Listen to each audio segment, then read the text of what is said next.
Assalamualaikum semua. Kaifa haluk? Apa kabarnya teman-teman semua hari ini? Ahlan wa sahlan. Selamat datang di Belajar Hiwar. Tempatnya belajar bahasa Arab sederhana yang menyenangkan. Masih di seri Bahasa Arab MTS. Mau belajar apa kira-kira kita sekarang? Yuk langsung kita mulai. Bismillahirrahmanirrahim. Teman-teman belajar khiwar semuanya, alhamdulillah hari ini kita masih bisa melanjutkan materi pelajaran bahasa Arab seri Madrasah Sanawiyah kelas 7. Khususnya untuk kalian teman-teman belajar khiwar yang sedang belajar di Madrasah Sanawiyah kelas 7, dan hari ini kita akan melanjutkan pembahasan kita di Bahasa Arab kelas 7 semester kedua, masih di judul Ad-Darsul Khamis, di pelajaran yang kelima, di judul Al-Bait. Hari ini kita akan membahas buku pelajaran bahasa Arab halaman 106. Jadi yang belum dipersiapkan bukunya silahkan dibuka halaman 106. Pada halaman 106 ini kita akan menemukan tarkib atau susunan kalimah. Di sini kita akan belajar satu susunan kalimat baru. Sebelumnya, undur, wa'aid, waqfat. Perhatikan, ulangi, dan hafalkan.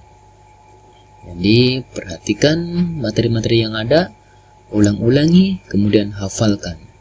Pahami tentunya, agar kalian bisa menggunakannya dalam belajar kalian di madrasah, di MTS, atau di sekolah kalian masing-masing. Baiklah, untuk tarkib materi pertama ada khobar muqaddam dan mubtada muakhar.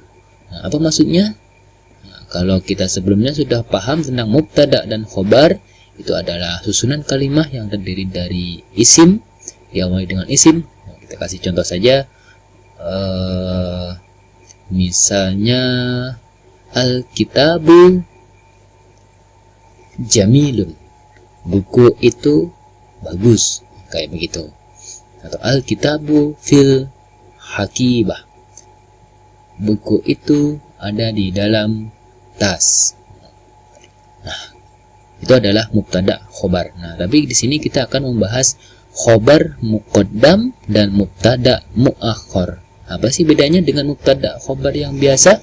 Padahal sama-sama ada unsur khobar, ada unsur mubtada. Nah, perhatikan contoh kalimat A.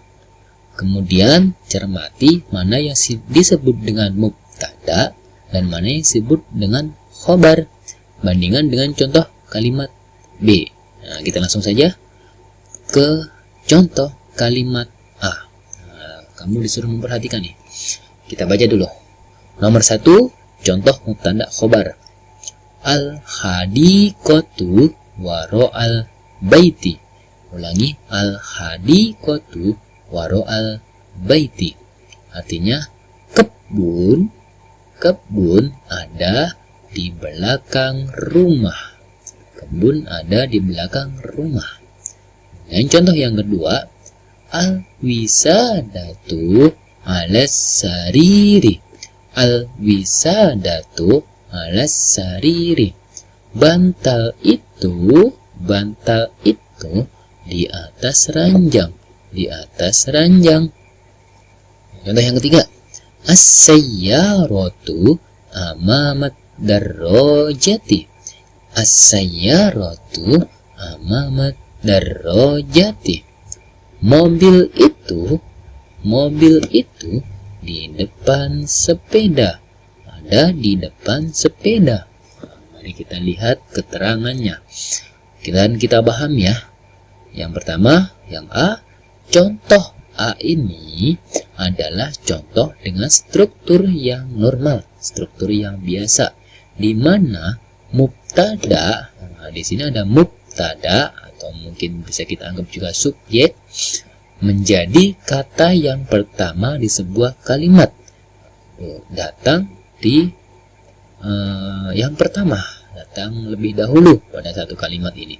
Kemudian sedangkan khobar, khobar adalah ini kalimat yang kedua, itu atau disebut atau bisa kita sebut saja dalam bahasa Indonesia itu predikat dengan bentuk kata keterangan tempat. Sini bentuknya keterangan tempat di belakang rumah. Menjadi kata yang jatuh setelah mubtada. Ada khobar yang bergaris bawah dan berwarna hitam ini adalah mubtada, dan yang berwarna merah ini adalah khobar dalam bentuk keterangan tempat. Khobar dalam bentuk keterangan tempat. Mubtada ada di depan dan khobarnya ada di belakang. Ini adalah struktur yang normal, struktur yang umum, yaitu struktur mubtada dan khobar. Kemudian penjelasan berikutnya, kata yang bergaris bawah adalah mubtada. Nah, tadi sudah kita bahas. Kata yang cetak tebal atau yang maksudnya yang berwarna merah adalah khobar. Contoh di atas menekankan aspek mubtadanya. Artinya, yang ditaruh di depan adalah mubtada. Mubtada yang ditekanin di sini. Jadi, kebun itu loh ada di belakang rumah. Dan bahwasanya bantal itu ada di atas ranjang.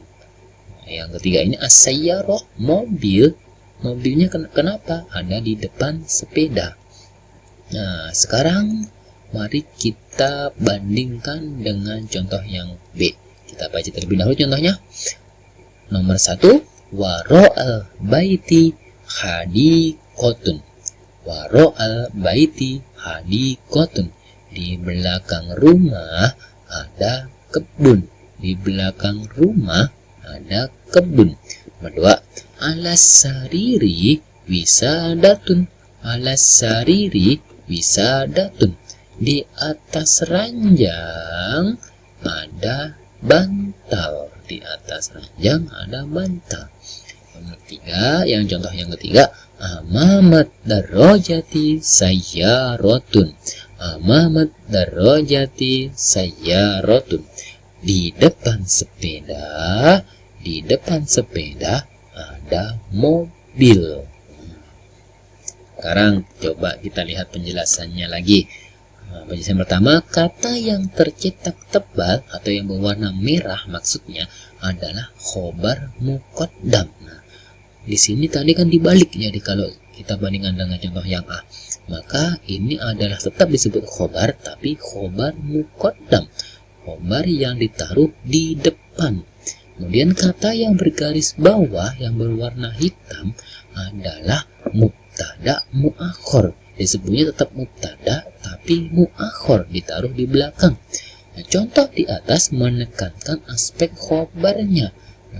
Yang ditaruh di depan adalah khobarnya, maka yang ditekanin di sini, adalah khobarnya. Jadi di belakang rumah.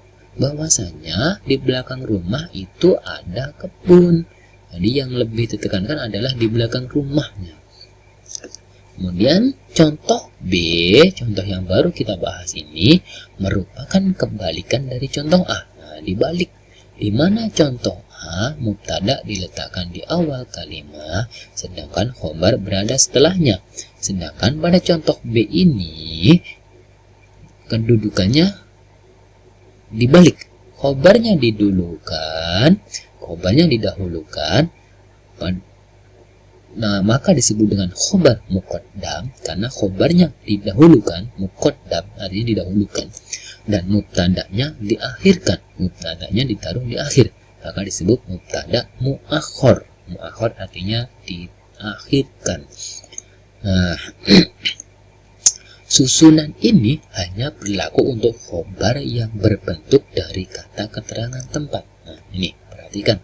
Di sini tadi kita udah tahu waro'al bait artinya di belakang rumah. Nah, adalah sebuah bentuk kata keterangan tempat di belakang rumah.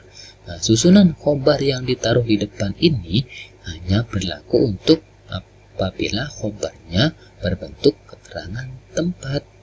Susunan seperti ini dapat mempengaruhi arti. Seperti apa artinya? Lihat contoh B, kemudian bandingkan dengan contoh A. Kalau di contoh B ini kita lebih menekankan pada khobarnya. Waro'al bait, di belakang rumah. Nah, tapi ketika contoh A yang kita tekankan al hadikoh atau kebunnya. Nanti kita bahas lebih detail lagi ketika dua contoh disandingkan. Kita baca dulu penjelasan berikutnya. Kata ada atau terdapat di sini pada contoh dimunculkan untuk memudahkan penerjemahan ke bahasa Indonesia. Nah, ini sebenarnya tidak ada bahasa Arabnya, tapi dimunculkan agar mempermudah dalam penjelasan bahasa Indonesia. Karena dalam menerjemahkan bahasa satu ke bahasa lain, kita harus menyesuaikan dengan bahasa yang diterjemahkan. Nah, kemudian setiap mubtada harus diberi al jika bukan nama seseorang, kota, dan lain sebagainya. Nah, mubtada itu harus diberi al, ditambahkan dengan al hadikoh. Tapi jika dibalik, jika mubtada'nya muakhor, mubtada'nya ditaruh di belakang, maka nggak perlu dikasih al, maka tidak diberi al. Contohnya seperti ini. Nah, sekarang kita lihat. Nah, lihat perbandingannya. Contoh A yang mubtada' khobar seperti biasa, dan contoh B adalah khobar muqaddam, mubtada' muakhor. Khobar didahulukan, mubtada diakhirkan. Nah, kita sudah tahu al-hadikoh yang berwarna hitam ini adalah mubtada, dan waro al-bait yang berwarna merah ini adalah khobar. Ini mubtada di awal, khobar di akhir adalah struktur yang normal, struktur yang biasa. Kemudian dibalik seperti contoh B, maka waro al-bait didahulukan, mubtadanya dahulukan, maka disebut mubtada khobar muqaddam, khobarnya didahulukan, waro al bait hadikotun, kemudian baru dilanjutkan dengan mubtada. Nah, di sini mubtadanya tidak ada tambahan al karena dia mubtada muakhor, mubtada yang jatuh di belakang setelah khobar. Jadi bedanya seperti itu. Nah, dari sini mudah-mudahan kalian bisa memahaminya ya. Kalau belum memahaminya bisa dibaca-baca lagi, lebih jelas dan dipahami sedikit demi sedikit. Insya Allah nanti kalian akan lebih memahaminya lagi. Untuk yang berikutnya kita akan menyimak materi susunan kalimat yang berkaitan dengan kata tanya. Ada mada, apa, man, siapa, dan liman, milik siapa. Mada artinya apa atau apa saja atau apa yang, man siapa, dan liman milik siapa. Nah, kita lihat contoh seperti ini. Mada fil hammam, apa yang ada di kamar mandi? Dijawab fil hammami sobunun, di kamar mandi ada sabun. Mada amamal bait, apa yang ada di depan rumah? Amamal baiti hadikotun, di depan rumah ada kebun. Kemudian untuk man, contoh man siapa? Man amama madrasati, siapa yang ada di depan sekolah? Amama madrasati mudarrisun, di depan sekolah, di depan madrasah ada pak guru mudarris. Man fil maktabah, siapa yang ada di dalam perpustakaan? Fil maktabah muwaddafun, di dalam perpustakaan ada pegawai. Kemudian contoh yang ketiga untuk liman, milik siapa? Liman dalikal bait, milik siapa rumah itu? Dalikal bait li Usman, rumah itu milik Usman. Contoh berikutnya, liman hadhil hurfah, milik siapa kamar ini? Hadhil hurfah li Farhan, kamar ini milik Farhan. Nah, untuk kata tanya cukup mudah, kalian tinggal coba-coba saja. Insya Allah kalian akan lebih mudah memahaminya dengan banyak membaca, banyak mempraktikkan, dan banyak membuat kalimat seperti ini.